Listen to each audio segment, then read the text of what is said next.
at me and we'll just have a conversation. Sure. So, you did a great keynote today. Thank you. Good. Appreciate Seeing that. everybody. That's always good. Yeah, it is. Should be selling tickets. That's right. One of the things we want to talk about was, so the government is, really working towards information sharing, and they really want to do that. Do you think it's possible for companies to be sharing this type of information? I absolutely do.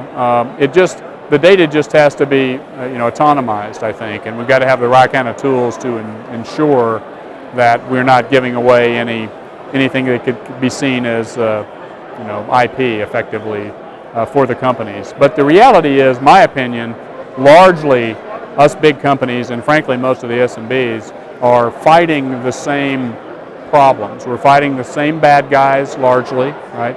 I think a lot of people misconstrue that there are millions of people out there, but really when you get down to who's doing most of the damage, it's a smaller group of bad actors than you would think. And so the more we can share among companies and share information about those bad actors, the better we can know when they're there or prevent their attacks in the first place. So yeah, I think we absolutely can share data. We just have to be careful how it gets shared. That's excellent. Thank you. And so, do you think that there's a way to sort of process to get people to actually share the information? How would you go about making that sort of That's a great question.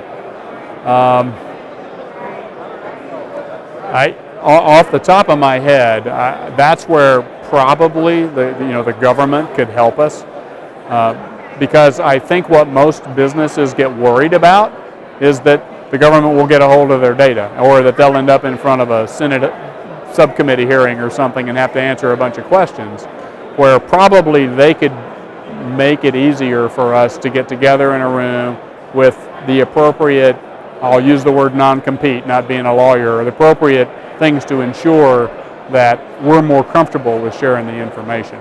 I do think that's still part of the problem. Today it's still very much based on trust relationships. Oh, I know Brian Rozak over at ACS, and so because he and I are buddies and we've gotten to know each other, I trust sharing info with him and that it won't get in the wrong hands. Where that's hard for people today because there's so many of us. So I wish I had a good answer to that. I'm not sure I answered the question very well. I think that's a good answer. I think that really speaks to sort of the landscape, is that no one knows how to make it better.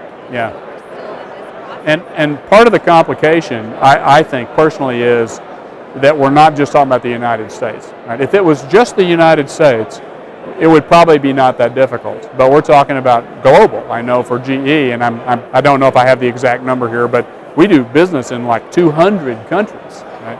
And so then you say, well, I'm going to go share some data. Well, that gets complicated really fast when you're talking about 200 different sets of rules potentially about what you can and can't share without violating some sort of a law. So that's part of the complication, I think. But it feels like if we get to that autonomized data, so nobody's personal information is being shared, all those things, there's no reason that we couldn't share that autonomized data.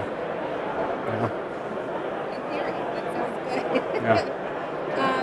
This is just sort of a fun question, so just taking out memory lane. What is the scariest cyber threat that you've encountered? The scariest cyber threat that I've encountered. That's actually happened, or just what worries me? What worries me? So yeah, I mean, because I haven't actually encountered this, but what scares me to death, and I talked to it a little bit at the keynote this morning, is, as Francis Townsend puts it, dead people. Right?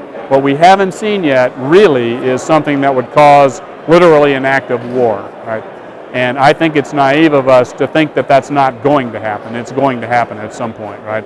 We saw the good example here recently of the Jeep Cherokee, and I forget the people's names that hacked into it, but they basically hacked into that piece of equipment, a car. I'm not picking on Jeep, but they hacked into the car and were able to take over the braking, the acceleration, the entertainment system, and run the car off the road, right? So pretty soon somebody is going to hack into a water system and poison people, hack into a plane, which has already been shown too, and knock it to the ground.